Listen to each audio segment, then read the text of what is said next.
तर राज्यातील 29 महानगरपालिका निवडणुकांसाठी उमेदवारी अर्ज दाखल करण्याचा शेवटचा दिवस काल होता। त्यामुळे शेवटच्या दिवशी आपापल्या पक्षाकडून एबी फॉर्म घेऊन उमेदवारी अर्ज भरण्यासाठी सर्वपक्षीय उमेदवारांची झुंबड उडताना दिसली।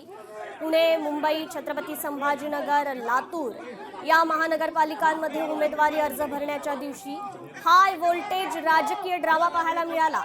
आता 2 जानेवारीपर्यंत उमेदवारांना अर्ज माघारी घेता येणार आहेत। त्यानंतर 15 जानेवारीला मतदान होणार असून 16 जानेवारीला एकाच दिवशी 29 महानगरपालिकांमध्ये मतमोजणी होऊन निवडणुकीचा निकाल जाहीर होणार आहे। पुणे, नाशिक, छत्रपती संभाजीनगरसह अमरावतीमध्ये देखील राडा झाल्याचं पाहायला मिळालं। उमेदवारी न मिळाल्यानं हे नाराजी नाट्य दिसून आलं।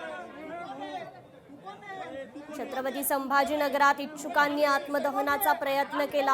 आयारामांना उमेदवारी दिल्यानं निष्ठावंत नाराज झाल्याचं पाहायला मिळालं। अमरावतीत देखील शिवसेनेत उमेदवारी अर्जावरून गोंधळ झाल्याचं पाहायला मिळालं।